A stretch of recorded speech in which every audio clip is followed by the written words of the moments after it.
यहाँ पे पूरे संसद खत्म हो जाती है, बीच में पीछे ये इंडिपेंडेंट टाइम हो गया ना, मैं कुछ बोल private member bill private members bill में ये सब मैं ले आता हूँ उसमें, क्योंकि सारे लोग छोड़ के चले आते हैं वो मैदान में। मैं चेंज किया था, राहुल गांधी के कंपैशन कन्विक्शन उस पे लाया था, तो एक और वो बात बढ़ नहीं, गई उसमें आगे। एक आखिरी चीज ये है कि एलाइज का डिस्कम्फर्ट जो पार्ट मैंने वन का तुमसे हो, पूछा था अरविंद केजरीवाल और राहुल तो गांधी उसमें की क्यों नहीं जमी? गुरुजी वाला मुझे लगा कि बहुत इंपॉर्टेंट है, और अभी क्योंकि चल रहा है तो उस पर बात हो जानी चाहिए। लेकिन इसके साथ ये वाली का मसला भी है कि आपको ध्यान हो, दिल्ली में जो रामलीला मैदान में अरविंद केजरीवाल और हेमंत सोरेन की गिरफ्तारी के बाद एक बड़ा मंच लगा था, पूरा अपोजिशन एक साथ आया था वहाँ पे। ये इस वजह से कह रहा हूँ क्योंकि रिश्ते बहुत तेज़ी से इंडिया ब्लॉक के पार्टनर्स के बीच में जो टूट है वो रफ्तार बढ़ रही है। अरविंद केजरीवाल और राहुल गांधी का गैप जो है वो दीवार का रूप ले चुका है अब। और इसमें आप देखिए शुरुआत के, हाँ तू इधर उधर की बात मत कर, सीधा तू ये बता कि काफिला लुटा क्यों? हाँ उसी एग्जाम्पल से लेते हैं ना कि मंच पे बिल्कुल जहाँ पे सेंटर पॉइंट था, जहाँ एक तरफ सोनिया गांधी और सुनीता केजरीवाल को बैठना था और दूसरी तरफ मल्लिकार्जुन खड़गे और संजय सिंह वगैरह बैठे हुए थे। इस बीच पे सेंटर पे अरविंद केजरीवाल की सलाखों के पीछे एक फोटो लगी हुई थी, बिल्कुल फ्रंट पे, और बड़ा पोस्टर था वो।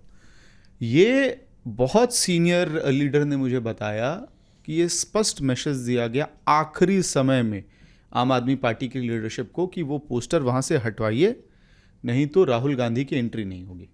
और जब तक वो पोस्टर वहाँ से कटा नहीं तब तक राहुल गांधी की एंट्री नहीं हुई। वो पोस्टर हटते ही कुछ मिनटों के बाद राहुल गांधी वहां पहुंच गए थे रामलीला मैदान में। नंबर रैली की बात कर रहे हैं जिसमें सौरभ भारद्वाज बोलते हैं कि राहुल गांधी को मैं कैसे इंट्रोड्यूस करूं। ये वही रामलीला वाली बड़ी रैली राहुल गांधी आने वाले हैं मंच पे या आ गए हैं, तो सौरभ भारद्वाज जो कि माइक को जो उसको संचालन कर रहे थे, वो पूछते हैं कांग्रेस के एक सांसद से कि मैं इनको कैसे इंट्रोड्यूस करूं। नहीं, माइक पे पूछ लेते कि पीछे पूछते? माइक पर ही पूछा उन्होंने, ऑन रिकॉर्ड पूछा, सब लोगों को आवाज आई। तो आप देखिए आप कितने प्रिपेयर्ड थे। मेरा कहने का मतलब ये है तो वो लोग, राहुल गांधी अपने आप को अरविंद केजरीवाल के बैकड्रॉप में नहीं दिखना चाहते थे। नहीं, मुझे लगता है कंफर्ट नहीं था कभी भी कि आप अरविंद केजरीवाल की कॉज के लिए राहुल गांधी वहां खड़े नहीं होना चाहते थे। और उनकी स्पीच भी उस दिन इस बात पे ज़्यादा इमोटिवली फोकस थी कि हेमंत सोरेन जेल में, विपक्ष के नेताओं को जेल में डाला जा रहा है, कांग्रेस के खाते को ठप किया जा रहा है, तो लार्जर डेमोक्रेसी के मुद्दे पे वो रहना चाहते थे। और यहीं से चेंजेस आते हैं। अब जिस नेता की मैं बात कर रहा था जो बहुत खुश थे उनके एलओपी बनने पे राहुल गांधी के, उन्होंने अभी पिछले सेशन में मुझे फ़ोन पे फिर मेरी बात हो रही थी, वो कह रहे थे कि देखिए राहुल गांधी जिस तरह से अंदर एक्टिविस्ट हो जा रहे हैं पार्लियामेंट में, बड़ा डिस्कम्फर्टिंग है क्योंकि वो लीडर ऑफ अपोजिशन है, कभी टी शर्ट बदल के आ रहे हैं और जिस तरह की चीज़ें बाहर नारेबाजी करवा रहे हैं, ये ठीक नहीं है। एलओपी के बतौर एलओपी उनको नहीं करना चाहिए और हम लोगों को सबको साथ लेके चलना चाहिए। ऐसा नहीं कि कांग्रेस एजेंडा तय करेगी, एलओपी एजेंडा तय करेंगे और हम पे थोप दिया जाएगा। अच्छा, ये बार बार का अब ये सीपिन कर गया है, तृणमूल में कर गया है। समाजवादी पार्टी तो बड़ा वोकली सामने रख भी देती है नाराजगी अपनी, और बाकी लोगों में भी हो रहा है। एक यहाँ आने से पहले, इस रिकॉर्डिंग के ठीक पहले मेरी एक और वरिष्ठ नेता से बात हुई जो कांग्रेस पार्टी के नहीं है और बिहार में महागठबंधन के बहुत स्ट्रांग एलाय हैं। कांग्रेस पार्टी में नहीं है बिहार के, महागठबंधन के बड़े स्ट्रांग एलाय आरजेडी तो उनका नेता इशू पे उनकी बात थी कि अब नेता नहीं बताओगे। आप संविधान दिखा रहे हैं। ये उन्होंने तारीफ की कि राहुल गांधी ने 1 साल के अंदर ये काम देश में किया कि संविधान की किताब को सेंटर ऑफ पॉलिटिकल डिबेट में लाके खड़ा कर दिया। लेकिन फिर वो लेटर एंड स्पिरिट में बाकी चीज़ों में भी आना चाहिए। उनका उदाहरण था कि अभी दिल्ली में कोई बहुत बड़ा धरना होने वाला है वर्कर्स का, उस इशू पे क्यों नहीं कांग्रेस पार्टी और क्यों नहीं राहुल गांधी इन इश्यूज पे जो डायरेक्टली संविधान में जो लेटर है उसके स्पिरिट को ग्राउंड पे रिफ्लेक्ट करे, उन इश्यूज को नहीं उठाते हैं तो एक डिसअपॉइंटमेंट भी है। और वो होप आपने खुद ही बढ़ाया है, बार आपने बहुत ऊपर कर दिया है। लखनऊ की ईबीसी की किताब जो आप लेके घूम रहे हैं हाथ में, संविधान की जिस पब्लिकेशन की, तो वो फिर रेजोनेट इतनी तेजी से कर रहा है कि आपसे ज़्यादा परफॉर्मेंस की और एक्टिविटी ऑन द ग्राउंड की उम्मीद हो रही है, जिसकी वजह से एलायंस परेशान है।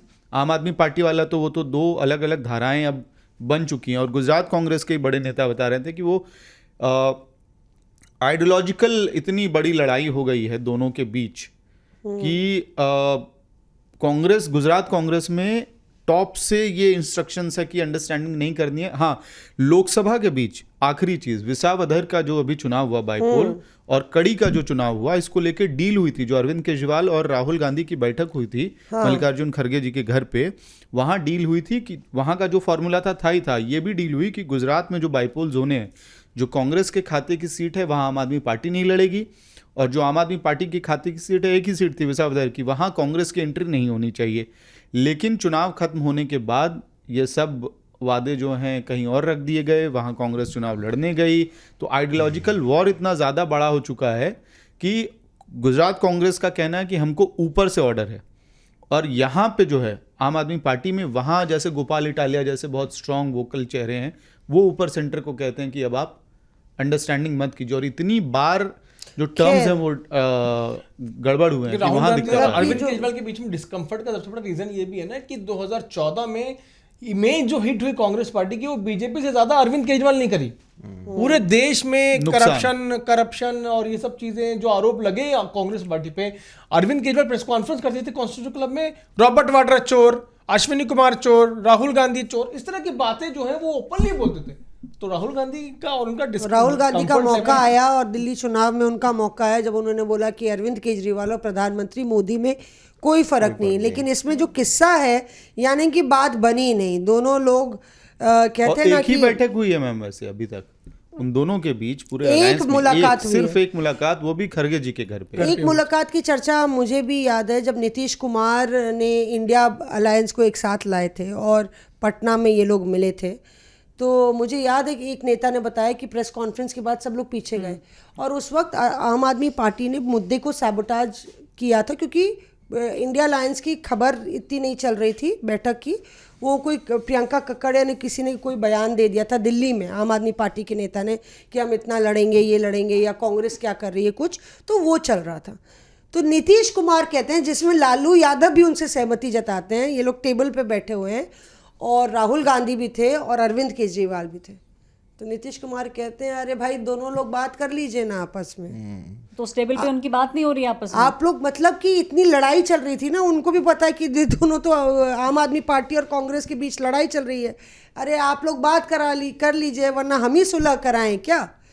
तो मतलब वो मामला शुरू से ही खट्टास में था और कभी मीठा हुआ नहीं। अभी विधानसभा चुनाव हुए थे, आपको याद होगा, आम आदमी पार्टी ने ओपनली कह दिया था कि जिस तरह के बयानबाजी अजय माकन और बाकी जो नेता कर रहे हैं कांग्रेस पार्टी के, अगर इनके खिलाफ कांग्रेस ने एक्शंस नहीं लिए तो हम लोग और इंडिया अलायंस के बाकी लोगों से कहेंगे कि कांग्रेस पार्टी को बाहर निकाल दीजिए। Reporters of air.